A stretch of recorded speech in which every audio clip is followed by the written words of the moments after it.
Bom dia, família Soma. Tudo bem com vocês? Todos bem? Alegria estarmos na presença do Senhor, né? Coisa boa, mais um domingo. E hoje, domingo de Ramos. Ninguém tinha lembrado disso. Domingo de Ramos, cara. A gente comemora hoje a semana que antecede a semana mais importante do mundo, do universo, da galáxia, do multiverso. Nada mais importante do que isso.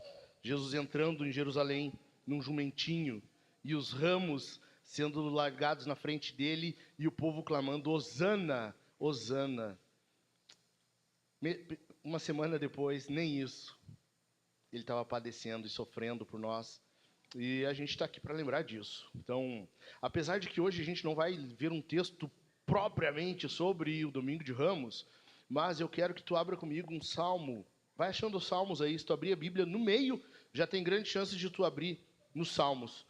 E eu quero que tu encontre o Salmo 73. E enquanto tu acha, eu quero dizer para ti que é uma alegria estarmos juntos aqui. É uma honra, é um prazer para mim estar com vocês cultuando o Senhor. Cultuar Jesus já é um privilégio.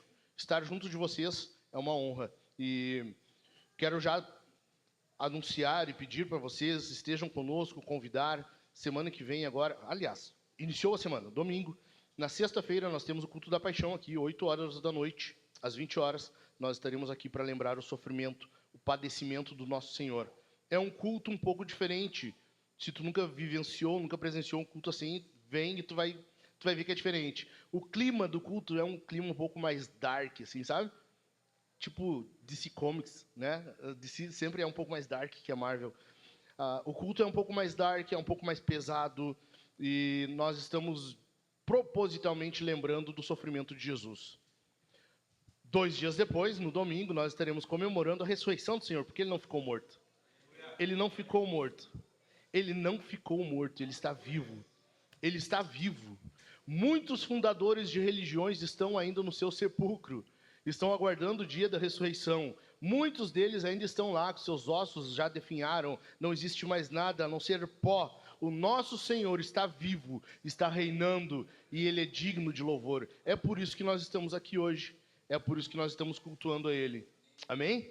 E no domingo nós vamos comemorar isso. A gente comemora a Páscoa, a data mais importante da fé cristã. Depois do Natal, ou junto do Natal, melhor dizendo, nós comemoramos, são as datas mais importantes. Natal, Páscoa. E, além disso, é o nosso aniversário. Nossa plantinha está crescendo aos pouquinhos. Nós vamos comemorar 2 anos de plantação. 2 anos que a gente iniciou isso aqui, essa loucura. E, graças a Deus, até agora, nós estamos vindo aos trancos e barrancos, ou se fosse no sertanejo, seria entre tapas e beijos. É ódio, é loucura, é sonho, é ternura. Enfim, acharam o Salmo 73? Vamos lá. Eu não sei se eu podia ter dito isso. Salmo 73. Acha comigo aí. Na sexta-feira, agora, nós tivemos a nossa vigília. E eu comentei para o pessoal na vigília que nós estudaríamos o Salmo 46, que é um dos meus favoritos. E hoje nós vamos para um salmo que também é, junto do 46, o salmo que é o meu favorito. Esses 2 salmos têm um lugarzinho especial no meu coração. E eu acho que tu vai entender por quê. Porque ele revela muita coisa para nós, ele vai trazer muita coisa que a gente presencia, que a gente experimenta. Então, o Salmo 46, ele nos mostra um mundo caótico, a vida fora do Éden é aquele caos, aquela confusão. E se nós queremos estabilidade, se nós queremos segurança, é só em Deus. Agora, no Salmo 73, a gente vai ver um pouquinho mais da nossa vida. E, no final, eu vou tentar aplicar algumas coisas com relação ao Domingo de Ramos para nós, usando o Salmo. Acharam aí? Salmo 73. Nós vamos ler todo ele. São 20 e alguns versículos, e depois a gente vai percorrendo ele aos poucos. Vamos lá. Versículo 1. Na NA o título é a prosperidade, o problema da prosperidade dos maus. Salmo de Asaf.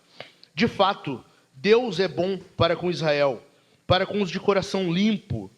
Quanto a mim, porém, quase me resvalaram os pés. Pouco faltou para que se desviassem os meus passos, pois eu invejava os arrogantes ao ver a prosperidade dos maus. Para eles não há preocupações, o seu corpo é forte e sadio. Não partilham das canseiras dos mortais, nem são afligidos como os outros. Por isso, a soberba ou orgulho Os cinge como um colar, e a violência os envolve como um manto. Os olhos saltam-lhes de tanta gordura, ou seja, eles têm abundância, prosperidade. Do coração deles brotam fantasias. Zombam e falam da maldade, falam da opressão com arrogância. Abrem a boca para falar contra os céus, e a língua deles percorre a terra. Por isso, o seu povo se volta para eles, e os tem por fonte da qual bebe com avidez. Eles dizem, como Deus ficará sabendo? Por acaso o Altíssimo tem algum conhecimento? Eis que estes são ímpios, e sempre tranquilos aumentam as suas riquezas. Com certeza foi inútil conservar puro meu coração e lavar as minhas mãos na inocência. Pois o dia inteiro sou afligido e cada manhã sou castigado. Se eu tivesse pensado em falar tais palavras, já aí teria traído a geração de teus filhos, ó Deus. Em só refletir para compreender isso, achei que a tarefa era pesada demais para mim. Até que eu entrei no santuário de Deus e descobri qual seria o fim deles. Tu certamente os pões em lugares escorregadios e os fazes cair na destruição.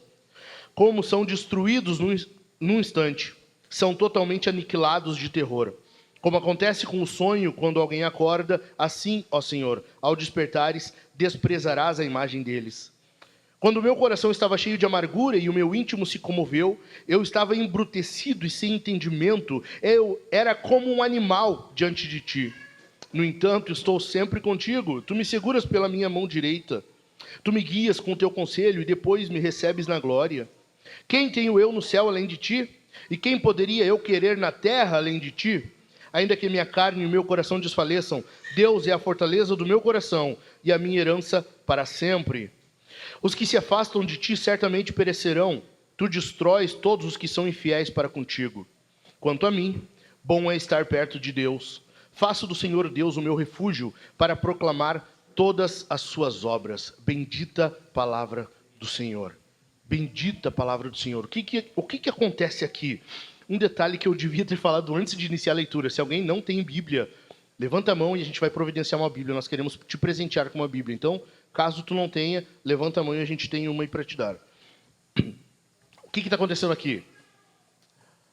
Ou melhor, deixa eu perguntar outra coisa. Vocês acham que está tudo bem no mundo? Quem aqui acha que alguma coisa de errada tem no mundo? Alguma coisa não está certa, né? Cara, tu vive os teus dias e tu percebe alguma coisa não está certa. Não era para ser assim. Não era para ser desse jeito. As coisas não são como deveriam ser.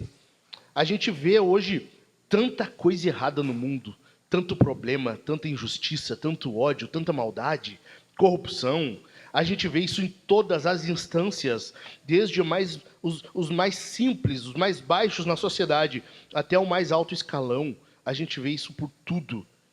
E tu vê que não era para ser assim. A coisa não está sendo como deveria. E às vezes parece que o mal está prevalecendo. É ou não é? Sim ou não? Só eu acho isso? Parece. A impressão que dá é que o mal está prevalecendo. Parece que a coisa não tem mais volta. Agora, a gente está diante de alguém aqui que não é muito simples na Bíblia. Esse cara que está escrevendo aqui, Asaf, é um cara muito especial. Para tu ter uma noção, esse é um dos poucos exemplos na Bíblia que nunca é lembrado ou criticado por algo ruim. Um exemplo, grandes personagens da Bíblia. Abraão mentiu. Abraão mentiu. Davi adulterou e mandou matar. Só isso. Coisa simples, coisa pouca. Tu vê grandes personagens na Bíblia pecando, assim, tragicamente. Asaf não é lembrado por nada disso. Em nenhum momento na Bíblia, quando ele é mencionado, ele é tido com má lembrança. Ele é criticado. O único momento na Bíblia que nós vamos ver alguma crítica a ele é dele mesmo. É ele nesse salmo aqui, falando do que aconteceu com ele. Então, a gente está lendo um texto aqui que lida com muita honestidade. O cara parou, analisou e ele chegou a uma conclusão e ele foi muito honesto nisso. O que a gente vai ver aqui hoje é que a humanidade ela tem fraquezas e ela tem tentações. Os crentes têm fraquezas e têm tentações. Nós estamos diante de um texto que apresenta isso para nós de forma bem clara. Não só isso, mas nós vamos ver as nossas fraquezas e as nossas tentações. E eu quero que tu grave uma coisa. Presta atenção nisso aqui. Presta atenção. O caminho do homem é sempre escorregadio e conduz à queda, se Deus não o está segurando pela mão. Presta atenção, eu vou repetir. O caminho do homem é sempre escorregadio e conduz à queda, se Deus não está segurando pela mão. Se tu gravou isso aqui, se tu conseguir ir para casa lembrando disso, tu pegou a ideia do sermão. Tu já vai ter entendido boa parte do que eu vou falar aqui. Mas eu quero que a gente veja as etapas de uma crise de fé que Asaf teve. E uma crise que a gente também pode passar. Ok? Vamos lá? Em primeiro lugar, a primeira coisa que a gente vai ver aqui é que Asaf aprendeu a lição. Ele entendeu a verdade. Versículo 1, leia comigo. Versículo 1 do Salmo 73. De fato, Deus é bom para com Israel, para com os de coração limpo. O que está acontecendo aqui? Asaf, ele inicia com uma certeza, ele tem uma convicção.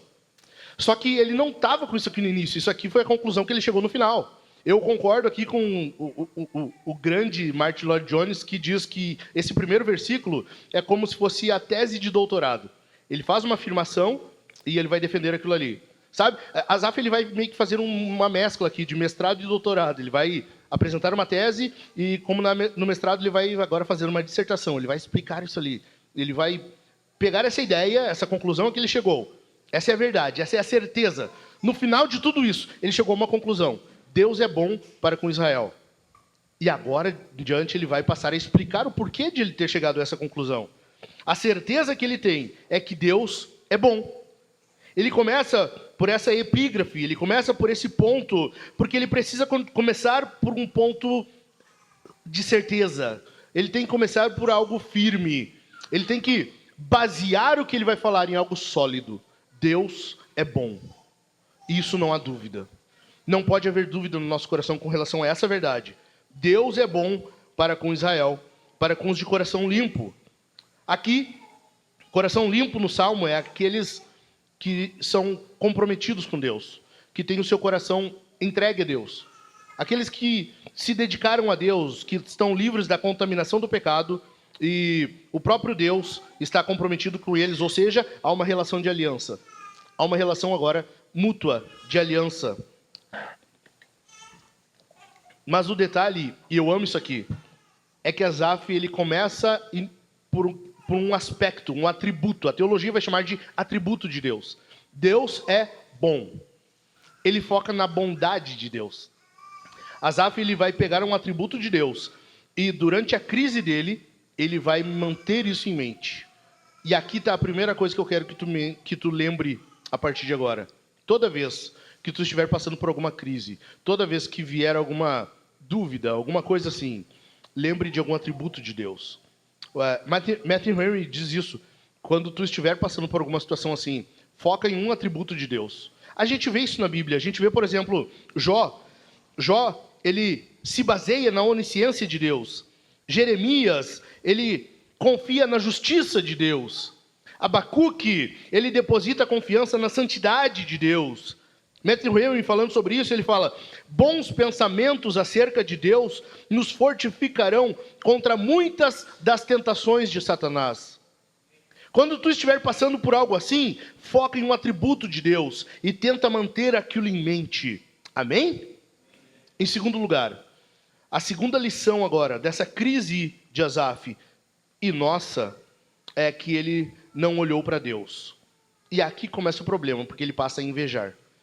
Asaf, ele tira o olhar de Deus e ele passa a olhar para as coisas à sua volta. Versículos 2 e 3, leia comigo. De fato, Deus é bom, ele inicia, né? No início. Versículo 2, ele vai dizer, quanto a mim. Agora, Deus é bom, quanto a mim, entende? Ele para agora, ele para de olhar para Deus. Quanto a mim, porém, quase me resvalaram os pés. Pouco faltou para que se desviassem os meus passos, pois eu invejava os arrogantes ao ver a prosperidade dos maus. Asaf aqui está fazendo uma distinção, um contraste. Deus é bom, quanto a mim nem tanto. Quanto a mim, cara, eu andei pisando na bola, eu vacilei. Quanto a mim, é um contraste dele. Por quê? Porque Deus é bom para os limpos de coração. Asaf está percebendo, opa, meu coração não estava tão limpo assim. Meu coração, ele andou vacilando. Por quê? Porque eu invejei. Eu olhei para os outros e eu invejei. A inveja faz isso. Ela tira a pureza do teu coração. Há uma íntima ligação aqui. Tu precisa entender isso. Há uma íntima relação entre os teus olhos. Ele viu os outros, os ímpios, ele invejou. Há uma íntima relação entre o que tu vê, o teu coração e os teus pés. É o que Asaf está mostrando. Ele olhou o ímpio, ele invejou o coração. E agora, por causa disso, quase resvalaram os pés. Tem uma íntima ligação aqui entre os teus olhos, o teu coração e os teus pés. Aquilo que tu observa, aquilo que determina a atitude do teu coração, a disposição do teu coração, é o que vai conduzir os teus pés, os teus passos. Tem uma íntima ligação aqui. E tu precisa observar isso. A questão é, o que tu tem mantido diante dos teus olhos? O que tu tem observado? Asaf desviou o olhar e ele invejou. Ele invejou o dinheiro, ele invejou a saúde, ele invejou a postura. A inveja por si só já é ruim. Agora, Asaf vai além, ele diz que ele invejou os arrogantes. Cara, já é ruim tu invejar. Tá, mas se vai invejar, inveja uma pessoa boa, sabe? Inveja uma pessoa exemplar, inveja alguém, sei lá, Mas não, ele foi invejar logo os arrogantes, os ímpios. Ele foi invejar logo o homem mau. A inveja é uma idolatria. Presta atenção, a inveja é idolatria. Por quê? Porque tu não está satisfeito com Deus. Tu deseja algo mais do que Deus. Na catequese nós falamos sobre isso agora há 2 semanas. A inveja, ela é totalmente prejudicial porque ela vai te tirar, necessariamente, consequentemente, inevitavelmente, a inveja tira o contentamento.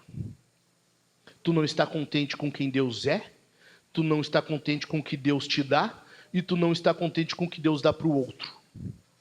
Rouba contentamento. A inveja destrói a tua alegria. A inveja destrói, porque afinal de contas, Deus não deu para ti, Deus deu para os outros. Então Deus não é tão bom assim. Então Deus não é aquele que diz ser bom, que é o contraste do que Asaf inicia falando. Deus é bom para com Israel. A inveja mata, a inveja destrói a nossa relação com Deus. E eu quero que tu grave isso aqui. Nós agimos como ímpio de 3 formas. Presta atenção. Nós agimos como ímpio quando nós agimos com orgulho. Nós agimos com orgulho. A soberba, ela é uma atitude ímpia. Tu agir com orgulho, com soberba, a pessoa não presta contas. Ninguém é bom o suficiente para ti. Tu não te submete a lideranças. Tu não se dá por satisfeito respondendo a alguém. Prestar contas? Jamais. Quem é tu para se meter na minha vida? Entende? Nós agimos como ímpio quando agimos com soberba, com orgulho. Em segundo lugar, nós agimos como ímpio quando agimos com violência. E aqui violência pode ou não ser física. Às vezes é numa palavra. Às vezes é numa grosseria dentro de casa. Às vezes é quando teu marido fala contigo, ou quando tua esposa fala contigo, e tu responde mal, sem necessidade. Não precisa aquilo ali. Só que tu está num dia estressado do trabalho, talvez, e tu acha que isso justifica. E tu acha que isso é suficiente para Deus dizer assim, tá, esse pecado vamos deixar de lado, tá, esse eu não vou considerar. Tu acha que isso justifica o teu pecado quando tu age de forma grosseira, rude, quando tu age de forma indiferente. E nós também agimos como ímpio quando nós falamos mal de Deus e dos outros. Nós passamos a ver Deus com maus olhos. Nós passamos a ver os outros não merecedores de amor, porque nós temos que amar o próximo. Ou seja, nós passamos a agir como ímpio, como pagão, como alguém que não ama Deus. Entendido? Amém? Em terceiro lugar, o terceiro passo da crise de Asaf. A terceira etapa foi uma mentalidade errada. Versículos 4 ao 14. Para eles, não há preocupações, o seu corpo é forte e sadio. Não partilham das canseiras dos mortais, nem são afligidos como os outros. Por isso, a soberba os cinge como um colar, e a violência os envolve como um manto.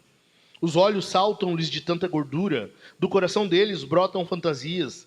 Zombam e falam com maldade, falam da opressão com arrogância. Abrem a boca para falar contra os céus, e a língua deles percorre a terra. Por isso, o seu povo se volta para eles e os tem por fonte da qual bebe com avidez.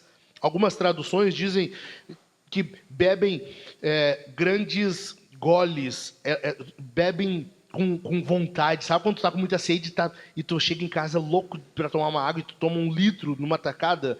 É mais ou menos isso. Bebem com avidez. Eles dizem, como Deus ficará sabendo? Por acaso o Altíssimo tem algum conhecimento? Eis que estes são os ímpios, e sempre tranquilos aumentam as suas riquezas. Versículo 13 e 14, dobra a tua atenção. Versículos 13 e 14. Com certeza foi inútil conservar puro o meu coração e lavar as minhas mãos na inocência, pois o dia inteiro sou afligido e cada manhã sou castigado. Asaf passou a ter uma mentalidade errada.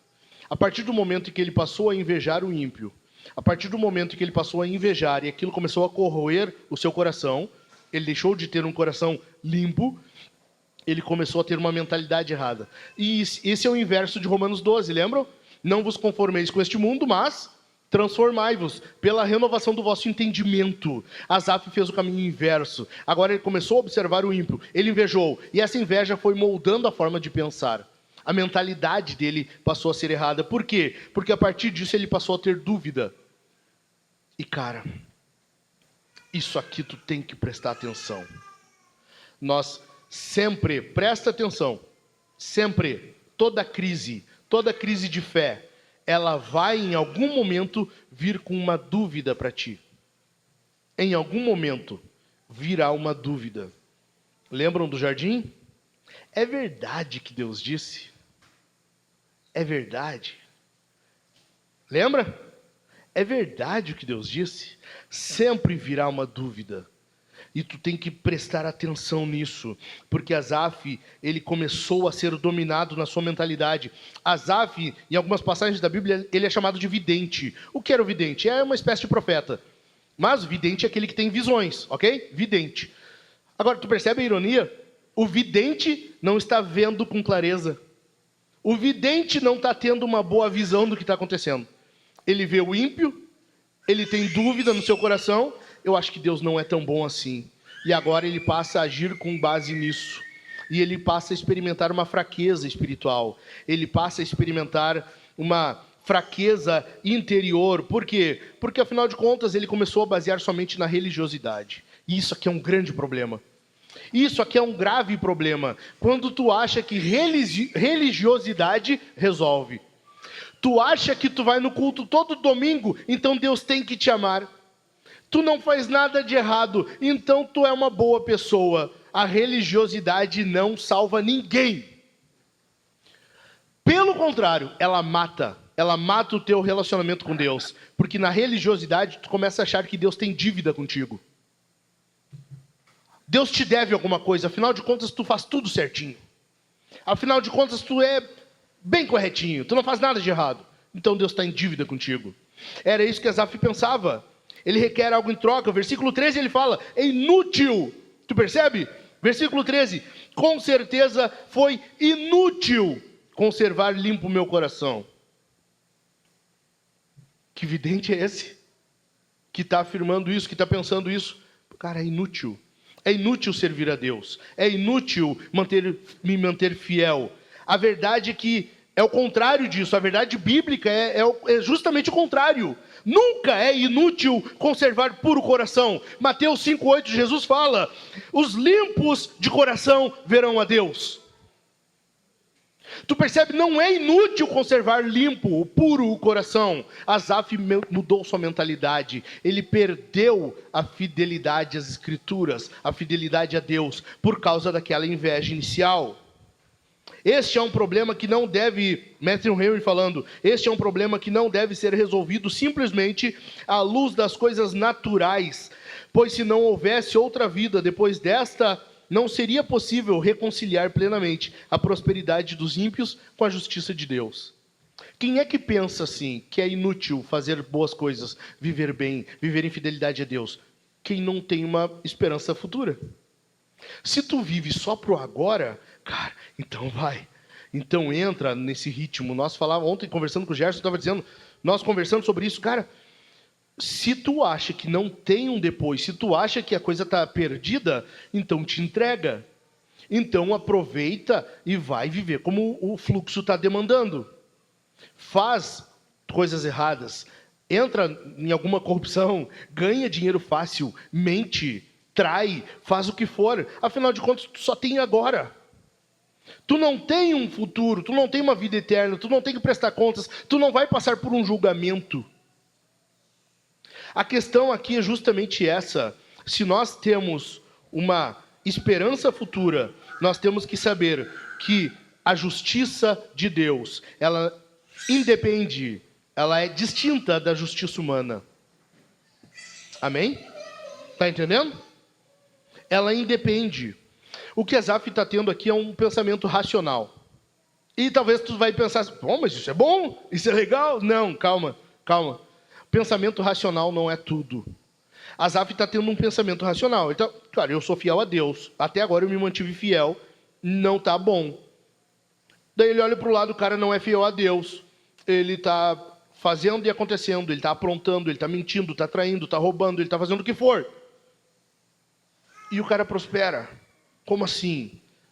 Então não vale a pena ser fiel. Então é melhor ser... Esse é um pensamento racional. Ok? Faz sentido o pensamento. A questão é que nós não temos pensamento racional. Cristão não pensa racionalmente. Nós pensamos espiritualmente. O pensamento espiritual vai além. O pensamento espiritual é aquele que pensa, Deus se torna réu e nós exigimos uma explicação. É isso que Asaf está fazendo. No pensamento espiritual, tu vai entender o que Asaf está fazendo é colocando Deus no banco dos réus. É ou não é? Por quê? Porque nós entendemos a justiça de Deus, que ela não é exatamente agora. Ela não é da forma que nós queremos, ela não é de acordo com a nossa justiça. No pensamento racional, nós somos o padrão. No pensamento espiritual, nós esperamos em Deus. No pensamento racional, nós, por sermos o padrão, precisamos entender. Eu tenho que entender o que está acontecendo. No pensamento espiritual, nós esperamos nele. Nós esperamos no Senhor. No pensamento espiritual, nós confiamos em Deus. O pensamento racional nos leva para a incredulidade. Com certeza, foi inútil conservar puro o meu coração. Tu percebe a convicção, a diferença, a distinção do versículo 1? Deus é bom para com Israel. Só que durante a crise, o que Asaf fez foi chegar no ponto contrário, no alto extremo. No extremo contrário. Com certeza. Veja, ele está dizendo com certeza, é uma convicção dele. Com certeza foi inútil conservar puro o meu coração. Esse é o ponto que nós podemos chegar. Nós podemos muito bem chegar como salmista. Ele está criticando ele mesmo aqui. E no versículo 14, se eu não me engano. No versículo 14, ele passa a lamentar os seus próprios problemas. E aí ele somente vê isso mais. Pois o dia inteiro sou afligido, e cada manhã sou castigado. Não há mais nada bom na vida, tu percebe? Não tem nada de bom, não existe mais graça, não existe deleite, não existe alegria, não existe contentamento.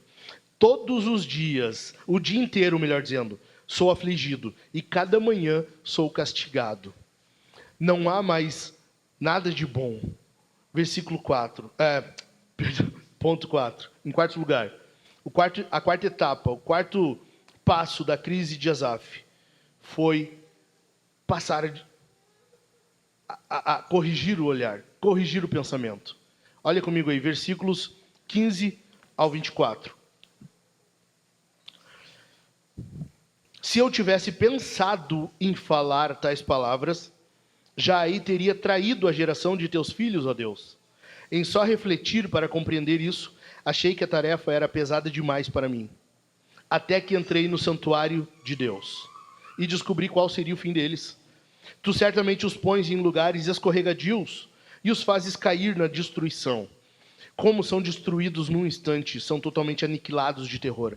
Como acontece com o sonho, quando alguém acorda, assim, ó Senhor, ao despertares, desprezarás a imagem deles. Quando o meu coração estava cheio de amargura e o meu íntimo se comoveu, eu estava embrutecido e sem entendimento. Era como um animal diante de ti. No entanto, estou sempre contigo. Tu me seguras pela minha mão direita. Tu me guias com teu conselho e depois me recebes na glória. Asaf aqui, ele começa a ter um pouquinho de sensatez, de sabedoria. Primeiro, controlando a língua.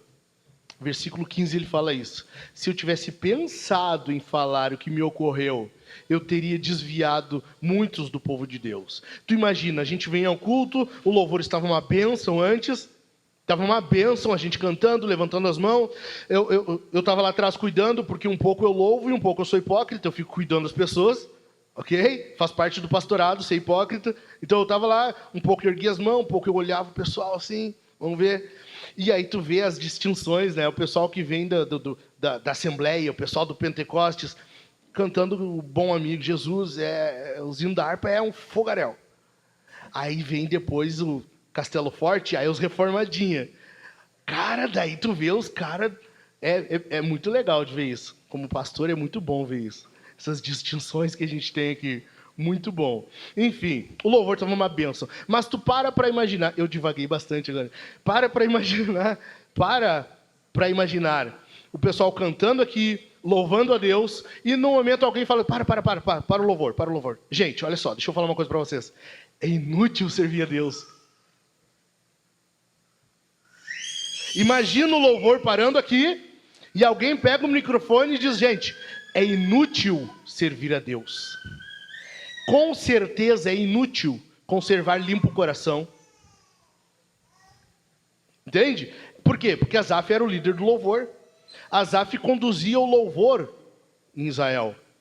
Tu imagina ele parando o louvor, parando o culto, no meio, e dizendo, gente, olha só, eu tenho uma palavra para vocês. Fonte e vozes da minha cabeça, mas enfim, vocês têm que ouvir. Sabia que é inútil servir a Deus? Tu percebe o estrago que tu pode fazer, às vezes, quando tu fala o que tu pensa, se tu não parar para analisar o que tu vai falar?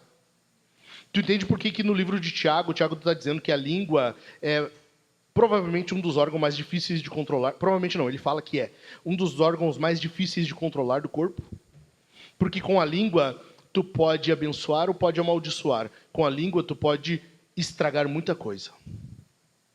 Com a língua, tu pode estragar a fé de alguém. Tu pode fazer a pessoa descrer, abandonar o Senhor. Eu conheço gente que abandonou Deus porque um líder, um pastor, alguém falou alguma coisa.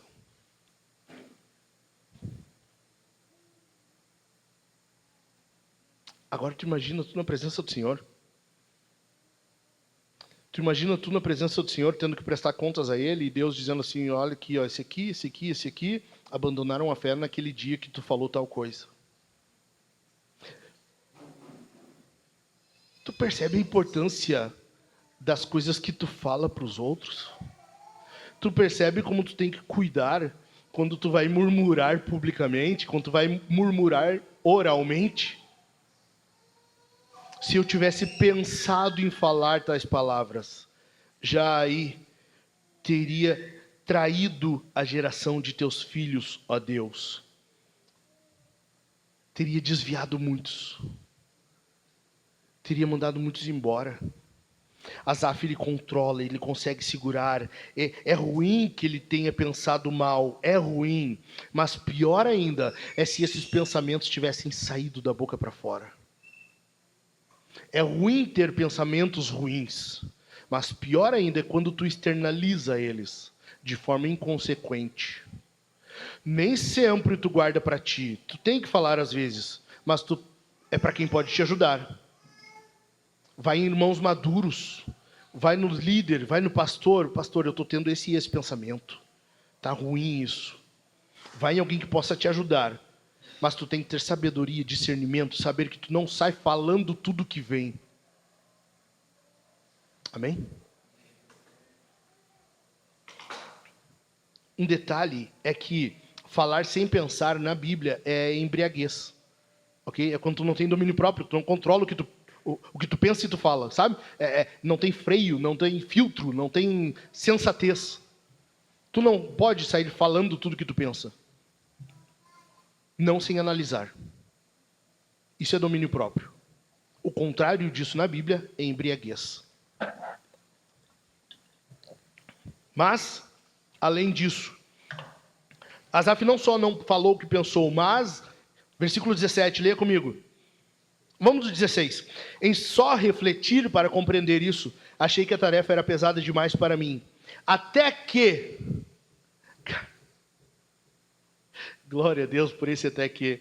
Tem uma caneta aí? Sublinha esse até que. Sublinha isso aí, sublinha. Até que entrei onde? No santuário de Deus. Até que entrei no santuário de Deus. Até que ele foi ao culto. Ele acordou naquele domingo de manhã. Era sábado, eu sei. Eu estou contextualizando. Ele acordou naquele dia e pensou: eu não vou no culto coisa nenhuma, é inútil. É inútil. Eu estou indo lá para nada. Não adianta, não presta. Mas ele, certo, a esposa dele diz: ah, mas eu me arrumei para nada, sabe? Mas enfim. Aí ele vai para o culto. Chegando no culto, ele entende porque ele chegou no santuário de Deus. Quando tu chega no santuário, é porque tu chegou na presença de Deus. Tu chegou na habitação de Deus. Hoje aqui é o lugar em que tu está, no santuário de Deus. Bendito é o nome dele, porque esse lugar aqui é santificador. Esse lugar aqui é curador, é sarador. A comunhão é santificadora. Bendito é o nome de Deus que nos dá isso aqui, e é um privilégio para nós. Muitos têm desprezado isso aqui, muitos têm menosprezado isso aqui, muitos têm negligenciado isso aqui, mas é um privilégio fazer parte do corpo de Deus, o templo de Deus, a igreja do Senhor. Bendito é o nome dele. Até que entrei no santuário de Deus, até que entrei, bendito é o nome dele. O ambiente de culto é santificador. Eu não entendo, sério, cara, sério, deixa eu falar para vocês, eu vou abrir o peito aqui, eu não entendo como é que tu consegue não querer isso, não querer estar aqui domingo após domingo. Não faz sentido. Tem problema, ninguém está negando isso, tem problema. Tem uns mais que outros. Tu olha às vezes para uma carinha, pô, esse cara é sinônimo de problema. Enfim, faz parte. Mas tu tem que estar aqui. Esse é o ambiente em que Deus está tratando contigo. Não que Ele não faça fora daqui, não é isso. Não quer dizer que Ele não faça fora daqui. Mas este lugar aqui, em que nós estamos aqui, neste momento, olha para o lado aí. Olha para o teu lado, esse momento aqui, esse ambiente aqui, com essas pessoas aqui, isso aqui a Bíblia chama de corpo de Cristo, a família de Deus, templo do Senhor. Nós estamos sendo edificados, é nesse lugar que Deus habita, é aqui que Deus anda. Apocalipse 1, Ele está andando em meio aos candelabros, em meio aos castiçais. Jesus está aqui hoje, bendito é o nome dEle.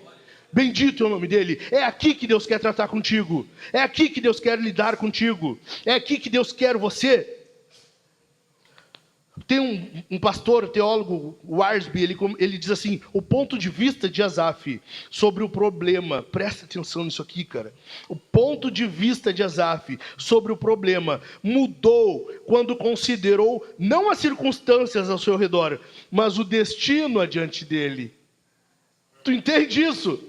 Não é a circunstância, porque afinal de contas Asaf saiu dali, continuou a mesma coisa.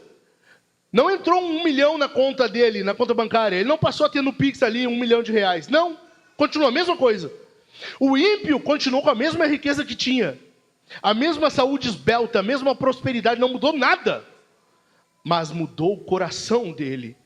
Mudou a disposição dele, mudou o entendimento dele sobre o que vem depois. O que importa não é agora. Ele voltou o olhar então, opa, não é o aqui e agora. Não é isso aqui o que mais importa. Não é isso aqui.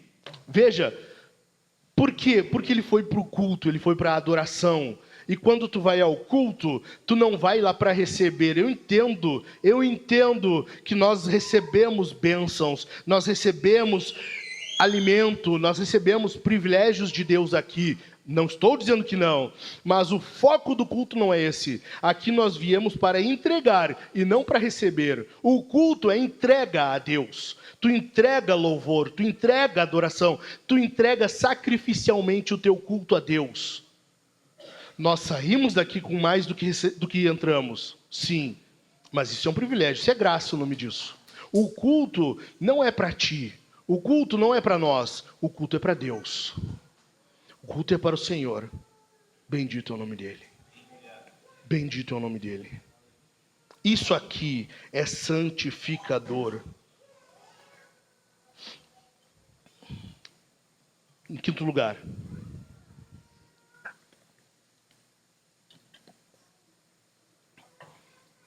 Asaf entendeu o que de fato é o mais importante na vida. E aqui é tudo o que nós precisamos. Em quinto lugar, tudo que a gente precisa é a adoração a Deus. É a adoração. Versículos 25 ao 28. Quem tenho eu no céu além de ti? E quem poderia eu querer na terra além de ti? Ainda que a minha carne e o meu coração desfaleçam, Deus é a fortaleza do meu coração e a minha herança para sempre. Os que se afastam de ti certamente perecerão. Tu destróis todos os que são infiéis para contigo. Quanto a mim, veja, ele retoma o quanto a mim do versículo 2, está vendo? Quanto a mim, bom é estar perto de Deus. Faço do Senhor Deus o meu refúgio para proclamar todas as suas obras. Agora Asaf entendeu. Agora ele compreendeu. Agora ele assimilou de fato que o que importa é a adoração. É a quem ele entrega. É a quem ele está comprometido. Com quem ele está comprometido. É a adoração a Deus. Sempre é sobre isso aqui. Sempre é. Tem uma irmã que eu amo demais, os livros dela, Elizabeth Elliot, e ela escreve: seja lá o que estiver no cálice que Deus está me oferecendo. Cara, e essa irmã sabe o que é sofrer. Seja lá o que estiver no cálice que Deus está me oferecendo.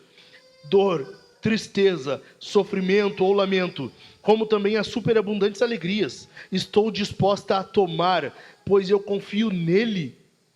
Não interessa o que Deus te manda. Se vier dele, ele é pai e ele sabe que é bom para ti. Não interessa o que vem, se for de Deus, receba. Não interessa, a gente quer Deus só quando é bênção, quando é prosperidade, quando é saúde. Vem uma crise, a gente abandona, a gente fala mal. E aí? E aí? Onde é que está a fidelidade a Deus de fato? Deus é todo suficiente, é isso que Asaf está dizendo. Versículo 25. Quem tenho eu no céu além de ti? São perguntas retóricas, das quais a resposta é ninguém, ok? Quem tenho eu no céu além de ti? E quem poderia eu querer na terra além de ti? O que Asaf está dizendo, cara, é que Deus é tudo que a gente precisa. Ele é tudo que a gente precisa. Não há nada mais que a gente possa querer. Não há nada mais que a gente possa desejar. Versículo 26. Ainda que a minha carne e meu coração desfaleçam, Deus é a minha fortaleza. Deus é a fortaleza do meu coração, melhor dizendo. Ele é a cura para a tua alma. Ele é a cura para o teu interior. A questão é, tu vê em Deus justamente assim, alguém suficiente para ti? Porque isso é o que vai responder se o céu é céu para ti. O céu não é céu porque lá vai ser campos verdejantes, ruas de ouro, sabe? Um rio de águas límpidas passando no meio da cidade. Não, não, não. O céu é céu porque Jesus está lá. Se tu não quer Jesus agora, por que tu iria querer o céu? Se Jesus não é tudo para ti agora, por que na eternidade será? Se o que há de mais importante para ti agora é outra coisa, é aí que está teu coração. É aí que está tua adoração. Agora, o mais interessante para mim não é só que Asaf ele volta, ele se dá conta disso. Porque ele é crente. E a gente sabe que o crente, no final das contas, ele volta a si. Ele pode ter um momento de vacilo ali, ele pode, mas ele volta. A questão principal é a conclusão a que ele chega, versículo 1 nós vimos, e a segunda conclusão, a segunda consequência disso, que é Versículo 28. Quanto a mim, bom é estar perto de Deus. Faço do Senhor o meu refúgio, para, olha o propósito, para proclamar todas as suas obras. Por fim, culmina no quê? Missão. Missão. Se Deus é de fato todo o suficiente para ti, se Deus é de fato a tua porção, a tua herança, se Deus é aquele que tu tem no céu, e não há ninguém mais que tu possa querer aqui na terra, necessariamente tu vai falar dele. Tu vai proclamar as suas boas obras. Tu vai proclamar aquilo que Deus tem feito. Eu gosto da frase do John Piper. John Piper diz que Deus é mais glorificado quando nós estamos mais satisfeitos nele. Quanto mais tu te satisfaz em Deus, mais ele é glorificado. Em resumo, é isso. E eu quero encerrar apresentando 5 lições que a gente aprende no Salmo 73. E o que isso tem a ver com o Domingo de Ramos? Em primeiro lugar, nós precisamos fugir da miopia espiritual. Nós precisamos fugir da miopia espiritual. Por quê? Asaf, ele começou a perder a visão. O vidente começou a perder a visão quando começou a observar os ímpios, né? Começou a ver a prosperidade do ímpio, do homem mau. Agora, no Domingo de Ramos, o que aconteceu? A multidão estava clamando hosana, por quê? Porque era chegado o rei. Eles estavam esperando um rei político. Por que eles rejeitaram? Por que Jesus foi abandonado? Porque ele não foi o cara que veio libertar Israel naquele momento. Cara, se Jesus se apresentasse como um rei político, alguém que assumiria a liderança de Israel e se colocaria contra Roma, na hora o pessoal iria se aliar a ele. Na hora. É isso que eles estavam esperando. Essa visão é que nós não podemos ter. Nós devemos querer Jesus como ele é. Nós queremos e precisamos querer Jesus como ele se apresenta a nós. Não como a gente espera que seja, sabe? Não é aquele, o Jesus que eu conheço. Não, não é isso. Não é isso. Fuja da miopia espiritual. Em segundo lugar, o santuário é o ponto de virada. Asaf percebeu isso quando ele foi ao santuário. Asaf se deu conta disso quando ele foi ao santuário, quando ele foi ao culto. João capítulo 2.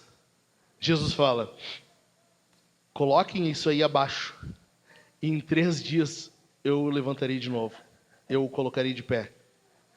João explica o quê? Ele estava falando de qual templo? O templo do seu corpo. O templo do seu corpo. Jesus é o nosso santuário. Jesus é o nosso santuário. Jesus é onde tu chega e tu descortina todo entendimento. É onde caem as escamas. Jesus é o santuário onde tu chega e tu te dá conta de como é besteira tu passar a observar a prosperidade do ímpio, porque o fim dele é trágico, é desastroso, não vale a pena. Não vale a pena. Não vale a pena. Jesus é o santuário escatológico. É nele que nós entendemos as coisas como realmente são. Em terceiro lugar, a glória ainda é oculta.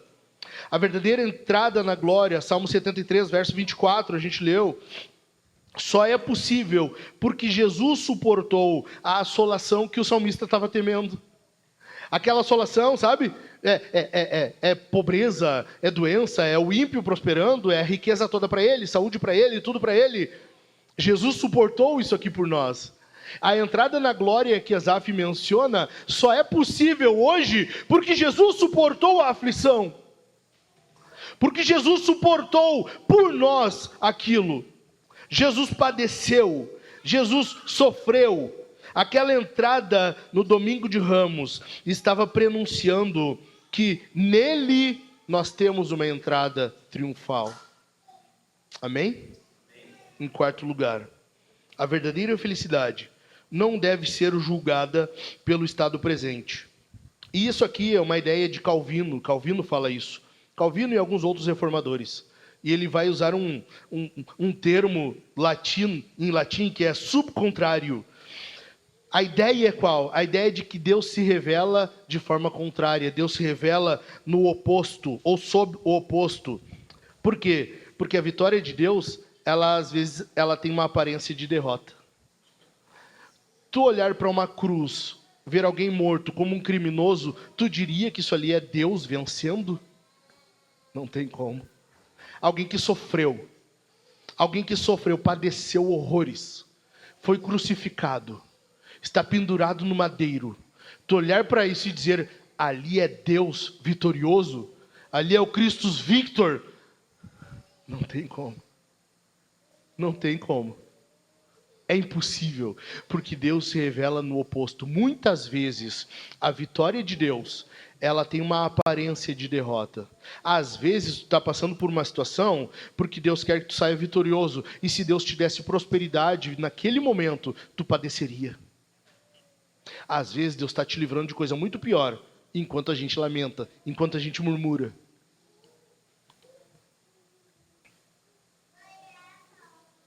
Em quinto lugar,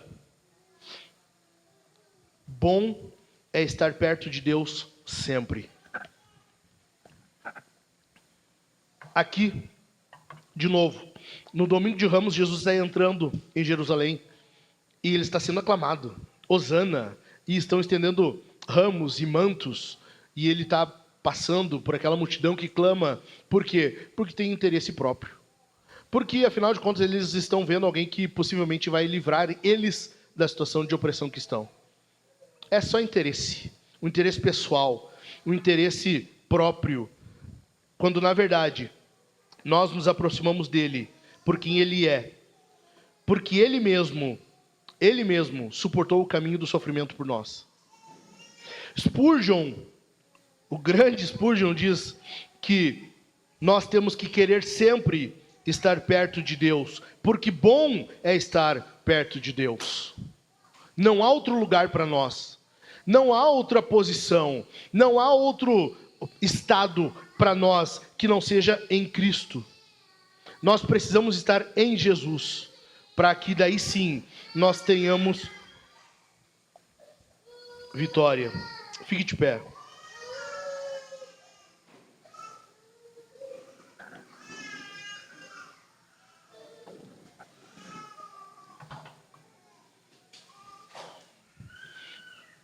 Coisa boa um culto sem kids, né? É muito bom, né? Coisa boa isso. Música aos ouvidos.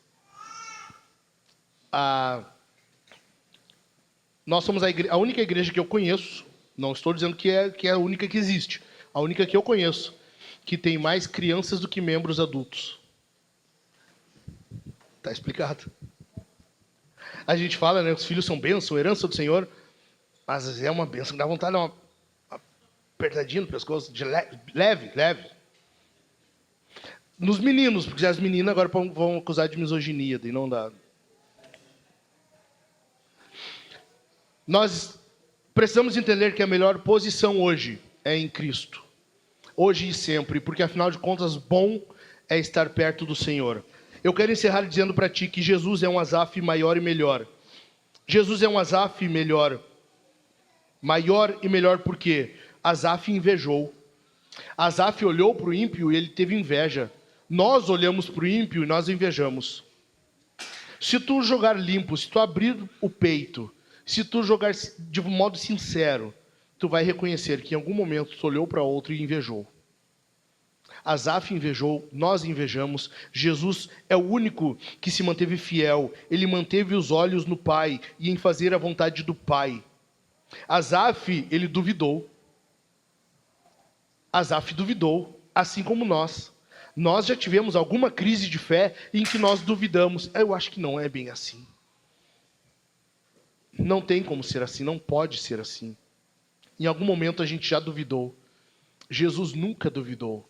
Jesus, pelo contrário, ele confiou em Deus. Ele afirmou as verdades de Deus. Quando tentado, Jesus usou a palavra de Deus contra o diabo. Asaf pensou racionalmente. Nós pensamos racionalmente. Jesus sempre pensou espiritualmente, porque ele sempre confiou no Pai. Em quarto lugar, Asaf quase escorregou. Nós, muitas vezes, quase escorregamos. A nossa pista é escorregadia. Nós estamos andando e nós estamos seguidamente escorregando. Nós precisamos que Deus nos segure pela destra. Nós precisamos que Deus nos guarde com sua mão. Nós precisamos que Deus nos mantenha de pé. Jesus se manteve firme e fiel até a morte. Enquanto nós somos escorregadios e a nossa tendência é sempre cair, se não for Deus nos segurando, Jesus se manteve fiel, tão fiel que ele foi até o fim, fielmente. Ele morreu por mim e por você. Amém? Inclina a tua cabeça, eu quero orar contigo. Bendito Deus, muito obrigado. Obrigado, Senhor, porque nós vimos na Bíblia que não é só a gente que passa por essas crises. Não é só nós que temos, às vezes, Senhor, a tentação de não vir ao culto, de não congregar, de não fazer parte do teu povo. Não é só nós, Senhor. Os teus servos passaram pelo mesmo que nós.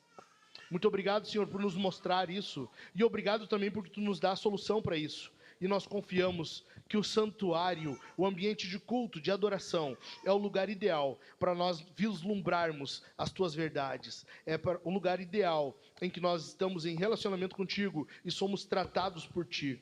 Obrigado, Senhor, por este momento aqui, por este culto aqui, em que tu está tratando conosco e tu está trazendo a nós verdades que às vezes são duras de engolir, mas que nós precisamos, pois é para a nossa santificação, é para o nosso bem. Muito obrigado, Senhor. Age agora em nossos corações, fazendo com que essas verdades da Tua Palavra encontrem guarida no nosso coração. Encontrem no nosso coração um solo fértil, no qual elas possam florescer e fazer as mudanças necessárias. Em nome de Jesus eu clamo a Ti. Faz-nos, Senhor, assim como Asaf, que nós venhamos entender, que nós venhamos compreender e venhamos crer naquilo que Tu está nos mostrando aqui hoje, para a glória do Teu próprio nome. E que nós venhamos anunciar essas boas obras do Senhor. Que isso seja para nós o nosso maior prazer, a nossa alegria, pois afinal de contas Tu é a nossa porção, o Senhor é a nossa herança. Quem há no céu além de Ti que nós poderíamos querer? E quem na terra que nós poderíamos desejar? Tu, Senhor, é a nossa porção, a nossa herança para sempre. É a Ti que queremos, é por Ti que nós pedimos e clamamos, é a Ti que desejamos, é a Ti que estamos entregando nosso louvor e nossa adoração. Receba em nome de Jesus, para a glória do Teu próprio nome. Amém. Aplaude o nome do Senhor.